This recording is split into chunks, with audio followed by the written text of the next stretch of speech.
Buenas noches, estimada teleaudiencia. Bienvenidos a nuestro programa Legalmente Hablando. Los saluda Ricardo Daniel Saciaim Sosa. Hoy contamos con la presencia del doctor Walter Gutiérrez, ministro de Niñez y Adolescencia. Buenas noches, estimado ministro. ¿Cómo está usted? Buenas noches, doctor Ricardo Saciaim. Un gusto poder estar acá en este espacio compartiendo contigo en tu programa y a través de espacio de diálogo que estamos teniendo, que vamos a tener, compartir también con la teleaudiencia. Ministro, es un placer tenerte primero que nada. Nosotros los colegas, todos te conocemos, pero tenemos una audiencia vasta que no son colegas. Entonces te voy a pedir que vos des una introducción de quién es Walter Gutiérrez y por qué fue designado ministro de Niñez y Adolescencia, puesto que tenés una carrera de larga trayectoria dentro del ministerio. Entonces quiero que nos comentes eso antes de iniciar, por favor. Bueno, yo soy Walter Gutiérrez, antes que nada un joven paraguayo de 35 años, soñador de que podemos tener un país mejor y muy agradecido por la confianza que me brindó el presidente Santiago Peña para poder llevar adelante una de las carteras más delicadas, más importantes que tiene el gobierno del Paraguay. En cuanto a lo que es mi formación profesional, soy abogado, egresado de la Universidad Católica de Asunción, la Facultad de Derecho UCA. Tengo una especialización en gobernabilidad, gestión política, gerencia política, gestión pública, una maestría en asuntos públicos y gobernabilidad y soy doctor en derecho público también.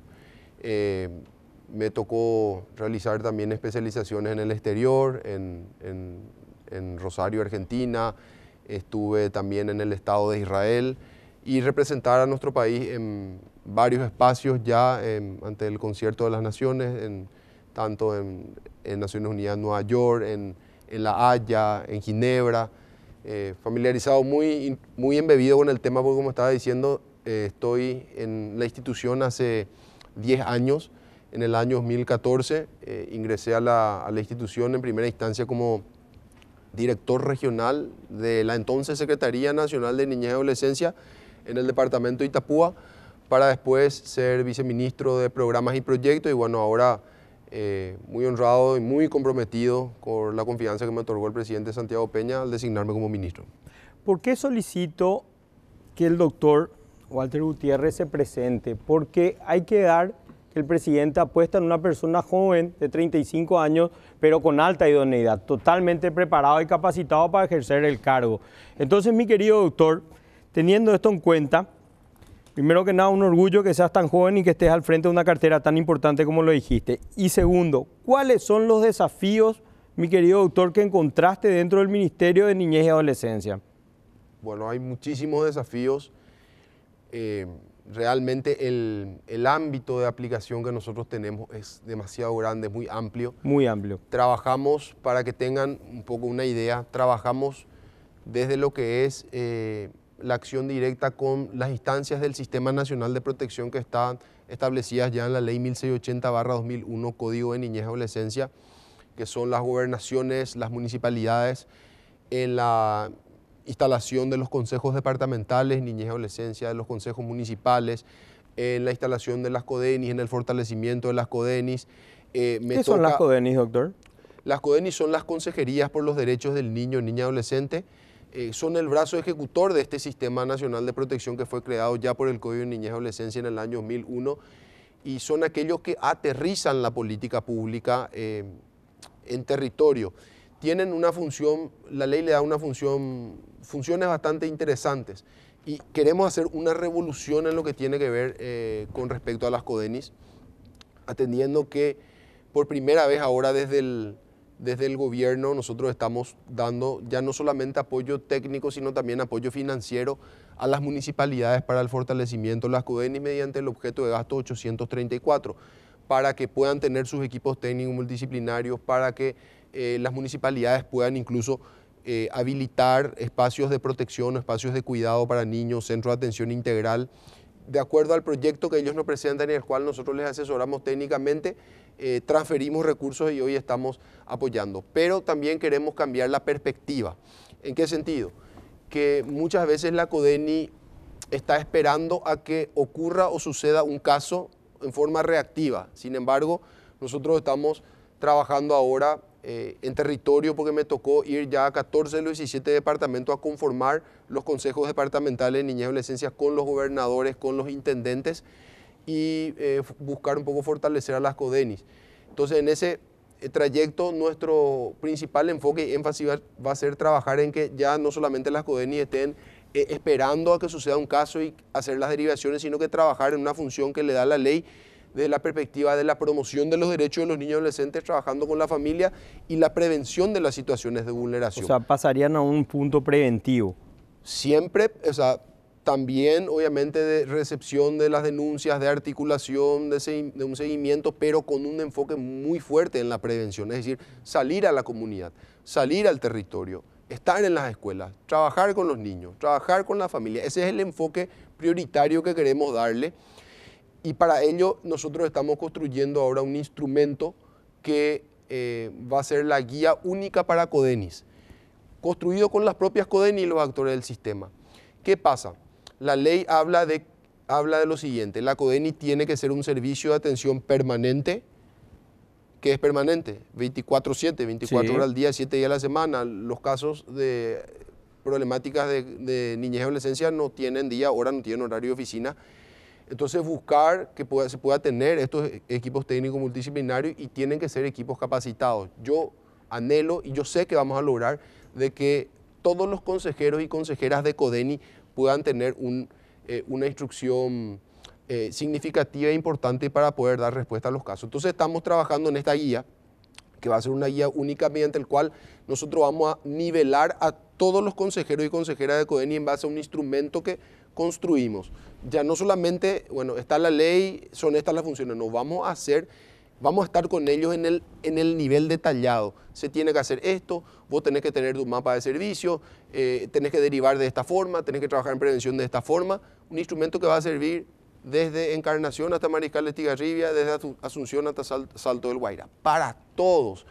Y también vamos a buscar, vamos a certificar a las CODENI como ente rector de las políticas públicas de infancia. Desde el Ministerio, desde nuestro Instituto Técnico Superior, vamos a certificar a todas y cada una de las CODENI después de este curso de nivelación, que creo que lo vamos a hacer dentro de 2 meses. Ya vamos a tener todo listo para todas las CODENI del país.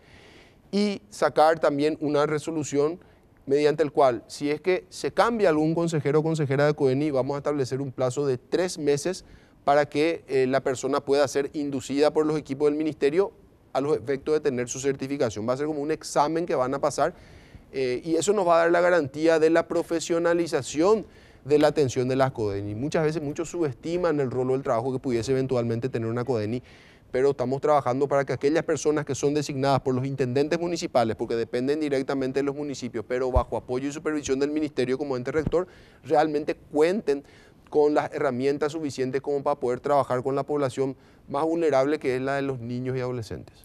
Doctor, yo siempre digo que este es un programa didáctico. ¿Cuándo yo debo recurrir a una CODENI? Y como yo entendí, cada municipio tiene uno. ¿Sería así o lo entendí mal? Sí, por ley cada municipio tiene que tener uno. Hoy, de los 263 municipios, 253 tiene. Y aquel que no tiene CODENI, el intendente es personalmente responsable por no tenerlo. Por no tenerlo, y de dar la respuesta ante la situación de los casos que vayan sucediendo, ¿verdad? Entonces, la idea es que vamos a completar, pero necesitamos CODENI que no sean solamente testimoniales. Necesitamos que realmente funcionen y que estén operativas.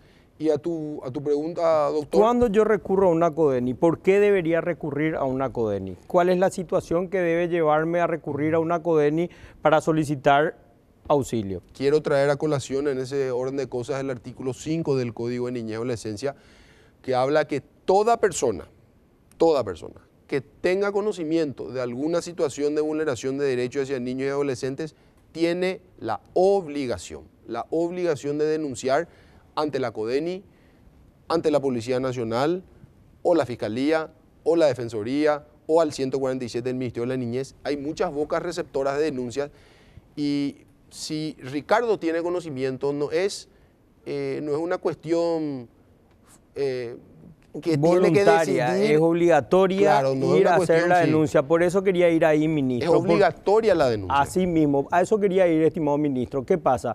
Si alguien está enterado alguna situación de vulneración, ya sea maltrato físico o abusos de algún tipo de menor de edad, puede ir a hacer esa denuncia ante esa CODENI y de ahí, ¿qué hace la CODENI? Agarra la denuncia, se va a Ricardo Saciain, denuncia que el hijo del vecino está en una situación de vulnerabilidad. ¿Qué hace la CODENI?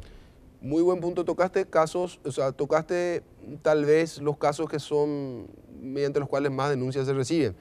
Por ejemplo, violencia, la violencia física, que es el maltrato, sí, la violencia sexual, que son los abusos sexuales, y también la violencia psicológica. Los casos de violencia son los que más se denuncian, pero aprovecho que pusiste sobre el tapete esta situación para decir que se debe denunciar toda situación que vulnere el cumplimiento de los derechos de los niños. Ejemplo, el niño no cuenta con identidad y Ricardo Saciain tiene conocimiento de eso, tiene que comunicar a la CODENI para que la CODENI haga la articulación para que ese niño pueda acceder a ese derecho que tiene garantizado por ley.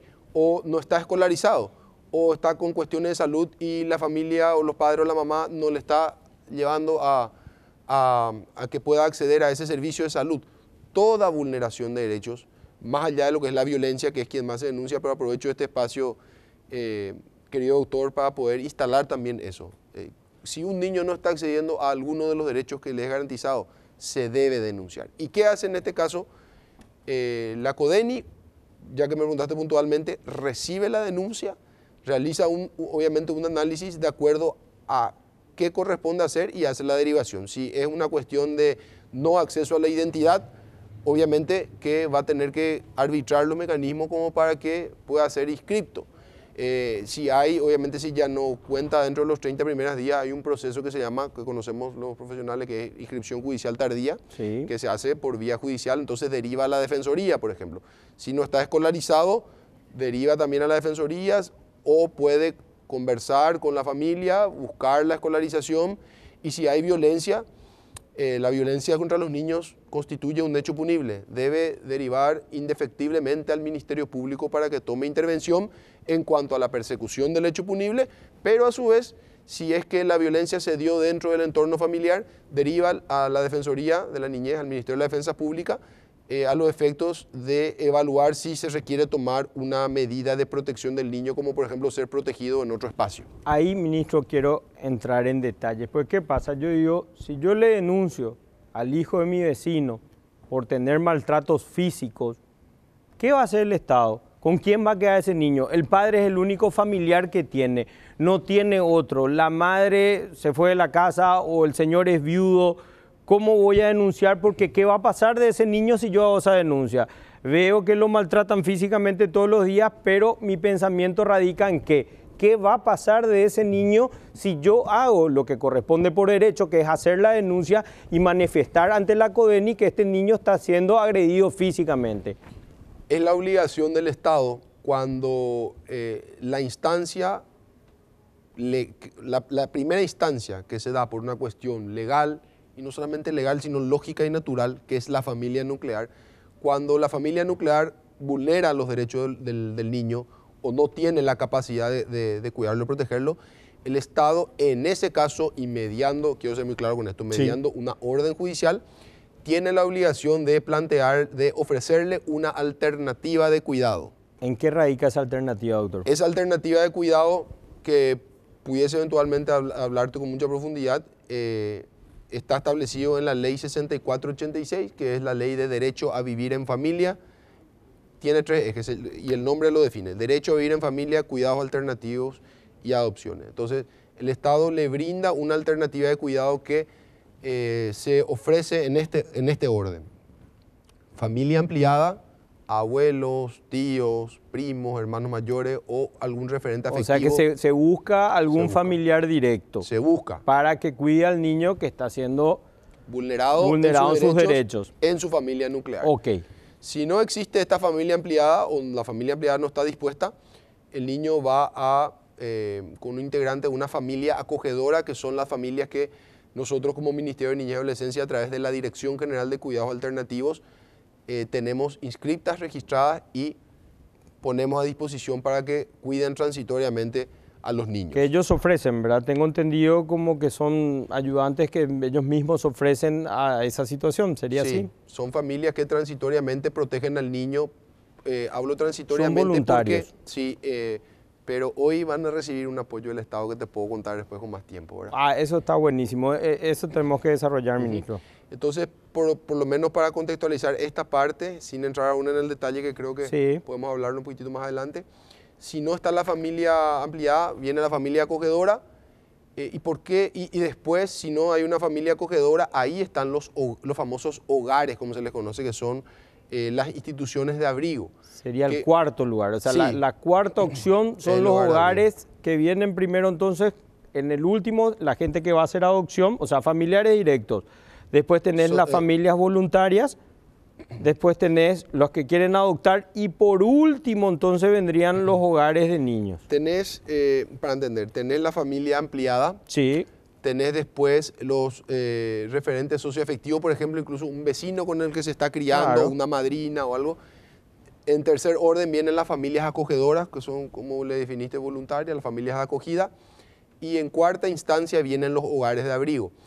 Quienes quieren adoptar están paralelamente inscriptos ante el centro de adopciones que también dependen del Ministerio de la Niñez y la Adolescencia y que un poquito más adelante vamos a desarrollar también porque hay una deuda muy grande con aquellas familias que quieren adoptar, que estamos en proceso de dar una mejora sustancial también en esa respuesta.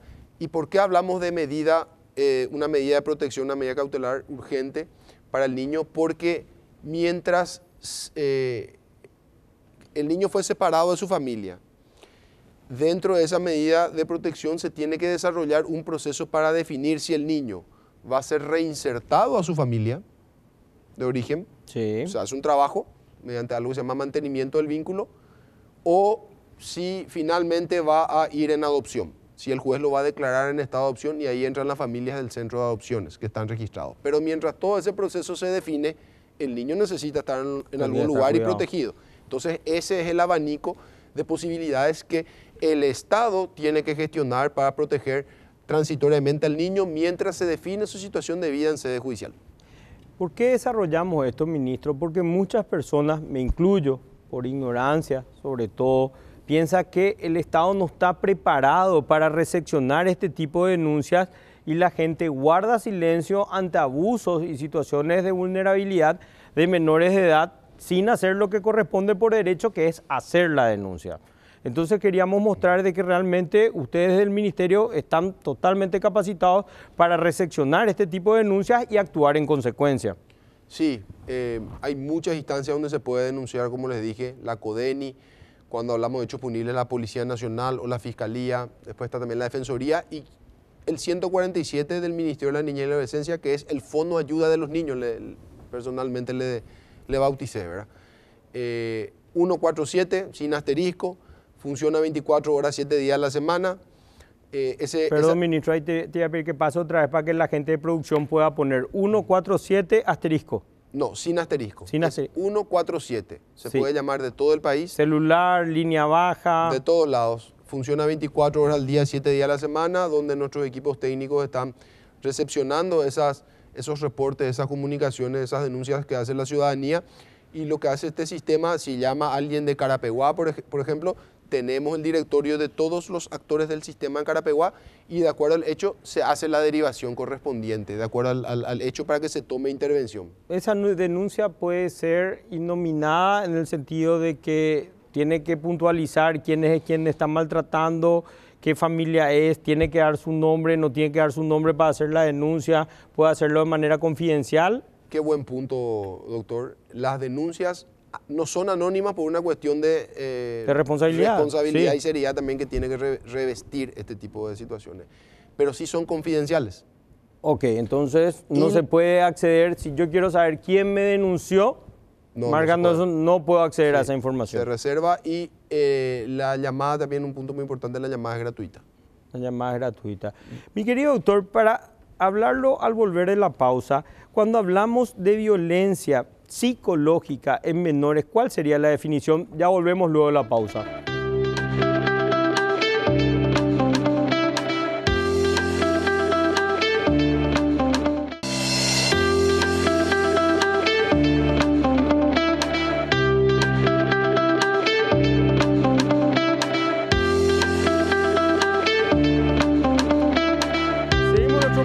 legalmente hablando, con la presencia del ministro Walter Gutiérrez. Querido ministro, cuando hablamos de violencia psicológica del menor, ¿a qué nos referimos?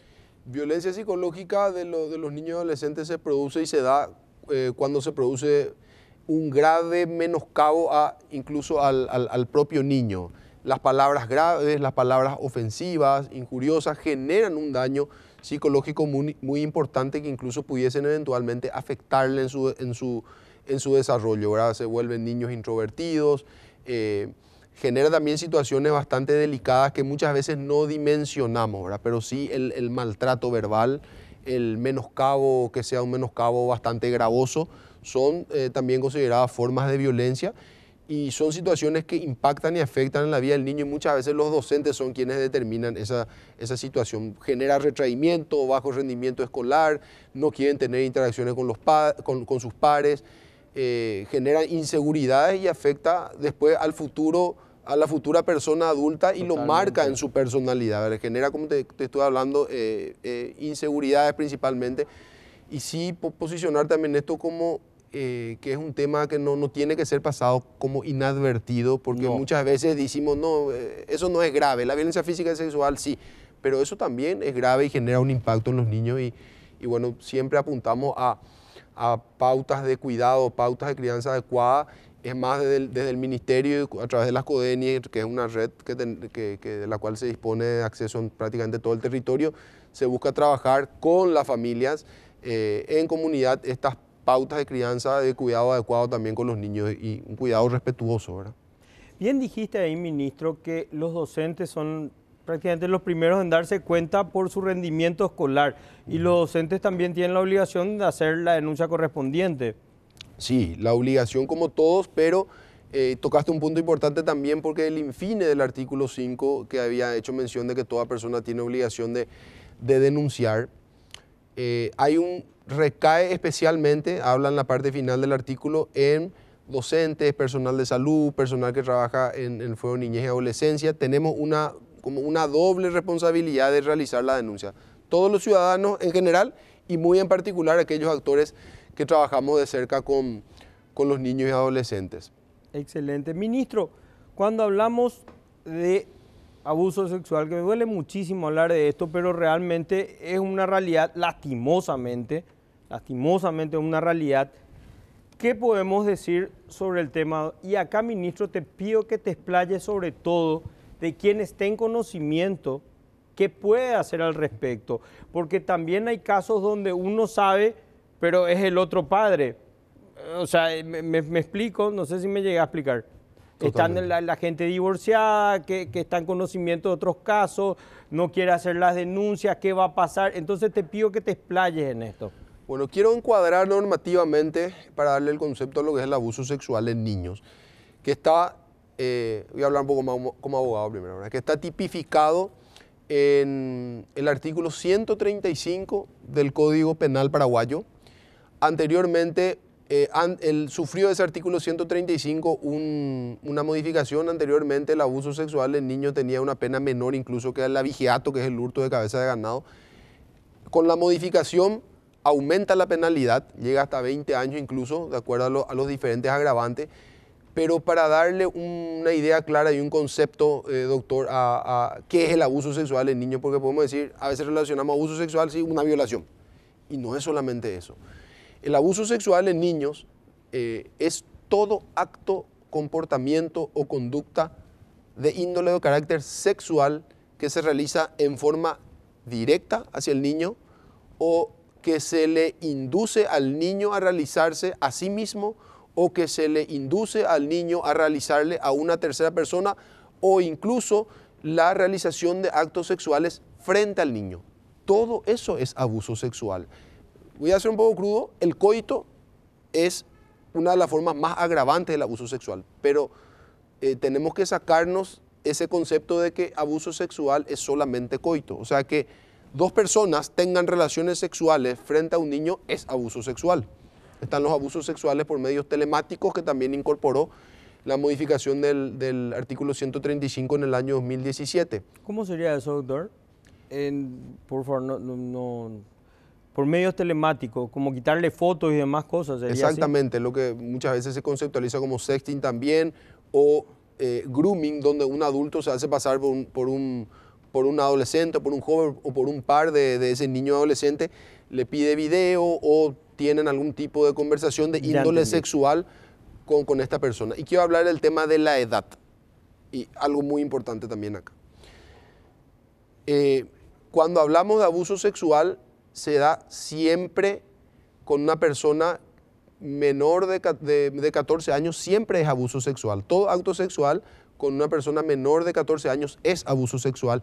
No se presume el consentimiento, no media el consentimiento, o sea que una persona no puede ni decir, no, ella quiso o él quiso. No, una niña, un niño. No se presume el consentimiento, ¿verdad? Cuando hablamos de la adolescencia, se configura otro hecho punible como el estupro, en el caso de que haya medida consentimiento, y coacción sexual en el caso de que haya existido, obviamente, fuerza. Pero sí remarcar eso, que todo acto sexual que se produzca con un niño es abuso sexual. Y antes de seguir avanzando con las otras consultas, aprovecho el espacio para tocar también algo delicado, que es el caso de las comunidades indígenas, donde muchos tienen el concepto del criterio de la cuestión cultural, del derecho consuetudinario. Y voy a hacer acá un ejercicio de hermenéutica y de comparar dos normas constitucionales. Como sabemos, nuestro principal cuerpo jurídico en el Paraguay es nuestra Constitución de la República. Relación jurídica viene primero. En el artículo 137, después viene lo demás. ¿Cuándo aplica el derecho consuetudinario? Y voy a usar dos artículos de orden constitucional. El artículo 63, que es el de los pueblos indígenas, habla de que ellos tienen la libertad de asociación, de agrupación, y que pueden aplicar en sus comunidades su derecho consuetudinario, siempre y cuando no atente contra ninguno de los otros derechos consagrados y establecidos en esta Constitución, dice. Y si nos vamos un poquitito más atrás en el artículo 54, que habla de la protección al niño, habla de que la familia, en primer lugar, la sociedad y el Estado tienen la obligación de garantizar el desarrollo armónico integral del niño y el adolescente, y protegerlo contra toda forma de violencia, abuso, explotación. Entonces, si es que el hecho que se cometió por una persona de pueblo indígena se contrapone a otro artículo de orden constitucional, es perfectamente imputable también. Quiero traer esto a colación porque creo que a quienes primero tenemos que estar formados somos los actores institucionales, porque sucedió un caso hace 7, 8 meses donde un actor de una institución salió a decir, vamos a ver si es que hubo o no hubo consentimiento. La niña era indígena de 10 años y hablaba del derecho consuetudinario. Entonces, quiero ser tajante con esto, querido doctor Ricardo. Por favor, imagínate lo que vamos a ver, una niña de 10 años, un enfermo el que dijo eso, perdón, pero un enfermo, solamente un enfermo mental puede pensar. Claro, argumentando de que es una niña indígena y que el abusador fue indígena. Jamás, o sea, eso es culturalmente inaceptable en pueblo indígena, en nuestra sociedad. Entonces, dicho esto y contextualizando un poco todo, existe también una ley que es la 6202 del año 2018 que establece normas de prevención y atención integral a prevención del abuso sexual infantil y atención integral a las víctimas del abuso sexual infantil, donde se trabaja primero en cómo prevenir, y si es que se detecta, cómo hacer derivaciones rápidas y respetuosas también, ¿verdad? Y que no produzcan la revictimización también de la víctima. Habla de procedimientos internos judiciales, dentro de lo que es salud, dentro de lo que es educación, donde muchísimas veces se detectan las situaciones. Y de esa ley surge una ruta de intervención para los casos de abuso sexual infantil que lo sacamos desde el Consejo Nacional de la Niñez y la Adolescencia, que me toca presidir en mi carácter de ministro de la Niñez, donde integramos varias instituciones como salud, educación, Ministerio de la Defensa Pública, Ministerio Público, Ministerio de Justicia, Ministerio de Trabajo, Gobernación, Sociedad Civil, entre otros. Sacamos esta ruta de intervención y tenemos un flujograma también que es súper práctico y va mostrando cómo, en una forma práctica y didáctica de cómo se tiene que intervenir rápidamente para buscar la protección del niño. Porque cuando hay un caso de abuso sexual infantil, se bifurca el camino. Por un lado está ante un juez penal de garantía y con intervención del Ministerio Público está la persecución penal del hecho punible respecto al abusador.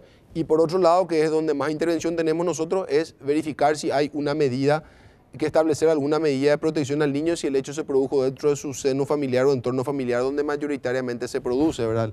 El 90-95% de los casos se produce ahí. Entonces, creo que hay un ejercicio interesante en cuanto a lo que es la respuesta ante los casos, pero el gran objetivo es prevenir, combatir las cifras que hoy tenemos. En el 2022 se denunciaron más de 3.800 casos de abuso sexual infantil ante el Ministerio Público. Tomamos siempre la cifra del Ministerio Público porque finalmente si la denuncia entró por la CODENI, por el 147, por la Defensoría, termina ahí porque es un crimen. Claro. Siempre va ahí. Entonces esos son los números válidos que nosotros tenemos. Lo que hacía aproximadamente a 11 casos por día. En el 2023, poco más de 3.500, lo que hacía más o menos 9 casos por día. Y en el primer trimestre, enero, febrero y marzo del 2024, hemos tenido un reporte de 719 denuncias, lo que hace a un promedio de 8 casos denunciados de abuso sexual infantil por día. Ahora, es muchísimo. Es mucho. Los casos, aparentemente, los casos denunciados van en descenso, pero es mucho. Sí, es mucho y tenemos que lograr combatir, desnaturalizar esto. Por eso es que lanzamos la campaña, como lo venimos haciendo Todos Somos Responsables, que en su edición 2024 tomó la bandera el propio presidente Santiago Peña con la primera dama. Estuvimos lanzando el 7 de mayo con ministro, fiscal general del Estado, de la Corte Suprema de Justicia también, con la sociedad, con todos los actores involucrados presentamos la campaña que este año tiene un perfil, a diferencia de instar a la denuncia nomás, denunciar. Nosotros estamos trabajando desde la perspectiva de la prevención con mensajes que se va a poder trabajar con mucha facilidad para que sirva lo que los propios niños puedan detectar potenciales situaciones de abuso, porque el abuso sexual infantil no se da de un momento para el otro, o sea que no ocurre así abruptamente, sino que es un pequeño proceso donde mayoritariamente una persona que es del entorno de confianza del niño o es cercano produce el hecho. Entonces, se llama este año Más les hablas y escuchás, más les cuidás. Y en esa línea, por primera vez desde el Estado, sacamos un material que es la guía de prevención del abuso sexual infantil, que está dirigido para trabajar con los propios niños de acuerdo a su ciclo, a su edad y a su grado de madurez, obviamente de 4 a 7, de 8 a 10, de 11 a 13, de 14 a 17, que está dirigido para trabajar con las familias, para que las propias familias también puedan tener herramientas de diálogo con los niños y como lo hicimos con el Ministerio de Educación, también ahora estamos haciendo la estrategia de cómo esto va a permear en toda la educación pública a nivel país. Ministro, esa guía usted la trajo, ¿verdad? O sea, tiene la gente de producción para que nosotros podamos difundir la guía y tratar de colaborar con nuestro pequeño granito de arena. Exacto, lo que sería fundamental. Por eso la campaña se llama Todos Somos Responsables, ¿verdad? Es que todos somos responsables. Es la realidad, son nuestros niños. Son nuestros niños, así mismo. Y creo que hay un gran desafío de trabajar justamente con la familia para generar esa conciencia de protección, del rol protector que tiene que tener respecto a los niños. Muchas veces, diste un ejemplo, a veces, no quiero satanizar a nadie, ¿verdad? Pero muchas veces se dan... por ejemplo, son cometidos por el padrastro. Sí, son situaciones reales. Escuché hace poco, por supuesto no pienso dar nombre, ¿verdad? Pero escuché hace poco las situaciones del padrastro. Sí. Entonces, el padre hace la denuncia ante la fiscalía. La fiscalía, cierto, va a buscar la parte reprochable. Acá estamos pasando justamente. Deberíamos hacer un pequeño resumen después para poder pasarlo en redes. Si nos puede acercar a esos ministros después. Un pequeño resumen con lo más importante como para darle por las redes.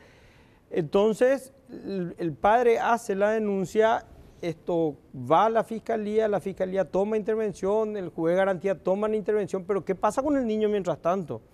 O sea, vive con la madre, con el padrastro, convive. Entonces, y ahí se tiene que activar el sistema de protección, ahí hay que analizar caso por caso. Doctor, si nos puede explicar, por favor. Sí, fue el que estuve haciendo mención, el de cuidados alternativos, ¿verdad? Porque hay que entender cómo cada caso es un caso en particular. Ejemplifico algunos casos. Un caso donde, por ejemplo, digo por ejemplo, pero no quiero satanizar a nadie, ¿verdad? el abuso se produjo por el padrastro, la madre sabía, todos en el entorno familiar sabían, nadie cayó y denunció, como decía el padre biológico, denunció a un vecino, denunció a un tío, denunció a un abuelo. Si todos estaban involucrados, se activa el mecanismo de protección y se le saca de ese entorno familiar al niño y se busca un miembro de la familia ampliada, como le dije, acogedora, abuelo, en ese orden, en ese orden, o el propio papá biológico que denunció. Ejemplo, ¿verdad? Hay casos donde, por ejemplo, para no utilizar más el ejemplo del padrastro, el propio padre biológico está abusando de la niña o del niño, la mamá no sabía, la mamá fue la que denunció, entonces se le separa, obviamente inmediatamente corresponde en estos casos luego prisión preventiva de parte... ¿Por qué digo, ministro? ¿Por qué hay que desarrollar? Porque muchas veces podemos estar entre la audiencia, una madre que tiene miedo de contar porque dice, ¿qué hago después con él? O sea, está dentro de la familia, es el núcleo principal. Sí. Entonces esta persona va con prisión preventiva, es separada de la familia. Esa parte, ministro, sí, lo que quiero por favor que desarrolle para que la gente didácticamente pueda entender, che, este es mi derecho, había sido, yo voy, denuncio y esta persona que es mi marido que abusa a mi hijo va preso. Exactamente, obviamente el sistema penal va a disponer por la naturaleza de este crimen va a disponer la prisión preventiva y ahí queda el niño protegido dentro de su familia. En el caso, por ejemplo, la madre denunció, no sabía nada porque sucede, hay diferentes supuestos que se dan en cada uno de los casos. O el caso donde, no sé, vino un tío y ni el padre ni la madre no sabía, se le denuncia y bueno, sigue protegido dentro de ese entorno. Lo que queremos generar conciencia es que siempre se tiene que denunciar y apelar a la prevención. En la campaña también, aparte del componente de lo que es la capacitación, lo que es el lenguaje, porque acá esto es una cuestión informativa, educativa para todos, para los agentes del Estado que tienen que replicar otra vez, para las propias familias, para los agentes comunitarios y con los propios niños. Esa es la única forma en la que nosotros podemos trabajar en una prevención real. Y los mensajes que fueron construidos para la campaña, porque la campaña tiene su pata comunicacional también, son realmente muy interesantes, son fáciles, sencillos, existen mensajes disparadores como para que se pueda hablar del tema y también va a tener un componente con pautaje en los medios televisivos, con spots audiovisuales, en medios radiales que van a estar por todo el país. Excelente. Televisivos en prácticamente los principales canales, creo que con ustedes también se está trabajando eso, plataformas digitales, redes sociales, influencers, formadores de opinión, personas de instituciones, de las diferentes instituciones públicas. El 31 es el día, pero lo que nos propusimos desde el gobierno, con el presidente, con la primera dama, es vamos a trascender el 31, vamos a trascender mayo, esto va a durar todo el año, solo que se le da un enfoque un poquitito más fuerte en el mes donde se conmemora la lucha contra el abuso sexual infantil. El día 31 de mayo es el Día Nacional contra el Abuso y la Explotación Sexual de Niños y Adolescentes y van a hacer una campaña fuertísima. Nosotros nos ofrecemos desde ya, mi querido ministro, con todo lo que podamos sumar. Debemos ir a la pausa, pero ya volvemos.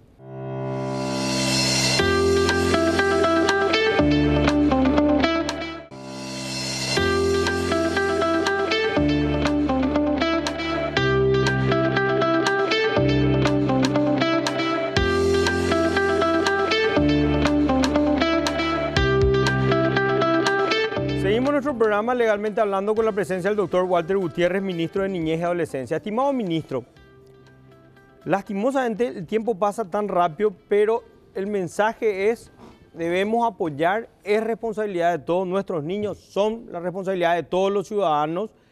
Y como se nos va el tiempo, ministro, quería hablar de la ley de cuidados alternativos y adopciones, porque es un tema importantísimo también a tocar. Sí, el tiempo es tirano en televisión, como se dice, ¿verdad?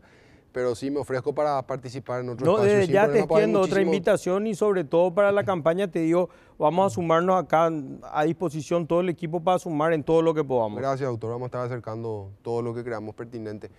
Bueno, tocas un tema también muy sensible que es la implementación de lo que vendría a ser la Ley 6486 del año 2020, que es la Ley de Derecho a Vivir en Familia, Cuidado Alternativo y Adopciones. Una ley maravillosa en lo que está redactado. ¿Qué buscó esta ley? Esta ley buscó dos cosas. En primer lugar, agilizar los plazos en los procesos de medidas cautelares de protección en los cuidados alternativos, en los procesos de adopción, y también buscó conjugar en un solo instrumento lo que estaba parcialmente trabajado en el Código de la Niñez. El antecedente de esta ley, por una parte, es la ley del año 97, de la ley de adopciones, que surgió también en un contexto particular. En ese momento se daban, prácticamente se comercializaba todo lo que era adopciones, ¿verdad? Entonces se buscó ser rigurosa la ley del 97, sale muy dura, pero hablando de tiranía con los tiempos, vuelve muy tirano el proceso en cuanto a lo que son los plazos y los tiempos. Entonces sale esta ley desde una perspectiva mucho más desde el interés superior del niño, acorta plazos, acorta tiempo, crea dependencias, atribuye funciones, pero, como siempre digo, política pública sin recursos no es política pública, por más que tengan las mejores intenciones. No. Entonces se crea la ley y da un sinnúmero de responsabilidades al Ministerio de la Niñez y la Adolescencia. ¿Qué pasó? Vino sin ¿verdad? Entonces ahora eso fue algo que yo a inicio también de la gestión le planteé al señor presidente, a la primera dama, y tuvimos un gran apoyo del sector legislativo, particularmente desde nuestras bancadas, donde estamos trabajando, y se le dota por primera vez de recursos presupuestarios serios para el cumplimiento y la implementación de esta ley, al presupuesto del MINA que está en nuestro ejercicio fiscal 2024. ¿Por qué es importante destacar el tema presupuestario? Porque detrás de toda ley y el cumplimiento de la ley existen personas que hacen que eso sea posible. Las personas trabajan y tienen derecho a ser remunerados. Y sobre todo, ministro, ¿en cuánto tiempo hoy un proceso de adopción puede darse? Un promedio. Un promedio hoy, y creo que es muy importante, y eso te iba a mencionar también, hoy en promedio las adopciones duran 4 o 5 años, algunos más, algunos menos. Y fíjate, para hacer un poco una línea, yo hablaba de un procedimiento. Estábamos hablando hace rato de un procedimiento, el niño es separado de su familia, hay que buscarle un espacio, una alternativa de cuidado, se tiene que definir. Pero ¿cómo se define la situación de vida del niño? La ley prevé que los equipos técnicos del Ministerio de la Niñez, la Dirección General de Cuidado Alternativo, que hoy está lo poco que hay está centralizado en Asunción y los casos están en todo el país, tenga que hacer un trabajo que se llama mantenimiento del vínculo. Y ese es un trabajo que tiene que ir junto a la familia nuclear para ver si es posible la reintegración de acuerdo a la gravedad del hecho o no, buscar familia ampliada, ver toda la posibilidad. Un trabajo quirúrgico donde se va a definir la situación del vida del niño, imagínate. Entonces eso lleva un trabajo quirúrgico, minucioso y quirúrgico. Y muchas veces también los juzgados, cuando el niño tiene que ser protegido, tiene que ser separado, te piden familia acogedora, una alternativa de cuidado. Y te voy a dar números. Haciendo el corte de la implementación de la ley del 2020 al 2024, la capacidad de respuesta en cuanto a dar familias acogedoras que tenemos es del 20%. Y a los trabajos de mantenimiento, los oficios judiciales pidiendo mantenimiento del vínculo, del 15%. Por eso son tan lentos los procesos, ¿verdad? Pero, ¿por qué esta lentitud? Porque no se tienen los equipos técnicos multidisciplinarios que se requiere para poder hacer los trabajos de mantenimiento del vínculo. Ese es el diagnóstico. Entonces, después de este planteamiento, darles la buena noticia. Salió la ley, que de por sí fue muy reglamentarista.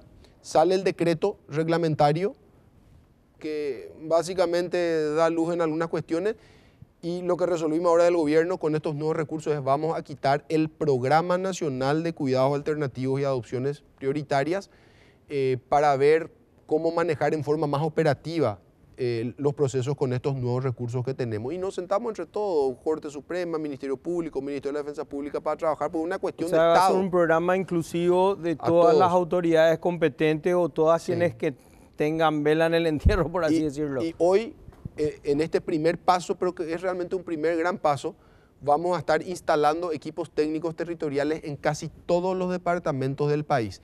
Entonces, primero que vamos a hacer un Estado más eficiente porque vamos a estar ahorrando en combustible, vamos a estar ahorrando en viáticos, vamos a estar ganando tiempo para poder dar respuestas más rápidas. Los equipos técnicos van a estar instalados en las cabeceras departamentales. El presidente incluso hizo la gestión para que Senavico dote de móviles en los diferentes departamentos. Excelente. Sí, practicidad. Terreno, Senavico también tiene terreno a lo largo y ancho del país, pueden utilizarlo. A estos equipos técnicos territoriales, y estos equipos técnicos territoriales van a ser también, otro de los trabajos que yo le voy a pedir que hagan es que puedan hacer la identificación de familias acogedoras. O sea que si un niño de Misiones tiene que ser separado y necesita una familia acogedora para no generar un desarraigo muy grande, que quede con una familia acogedora de Misiones, ¿verdad? Y por último, también algo muy importante en este tema es que el Estado va a poder dar un apoyo económico a la familia acogedora. Vos seguramente sabés lo que cuesta un hijo. Sí, sí, sí. Sabemos lo que cuesta apoyar en su desarrollo a un hijo, acceso a salud, a educación, a vestimenta, ocio. Entonces el Estado va a apoyar a cada familia acogedora como para que pueda realmente tener un cuidado efectivo de los niños. Y esto se va a traducir en este programa nacional que lo vamos a estar presentando, y tenemos toda la expectativa de que los procesos sean más rápidos y que podamos dar respuestas más efectivas y rápidas también para el cumplimiento de los niños y adolescentes que están en situación de cuidados alternativos en ese momento sin un vínculo parental. Creo que es un gran desafío, y le dije al presidente, vamos a necesitar más recursos. Me dijo, ministro, yo estoy seguro que esto va a funcionar, vamos a ver que funciona, y de los recursos no te preocupes, estamos comprometidos con esto. Me parece excelente la postura del señor presidente de la República. Ministro, ¿cuándo estaría saliendo este programa?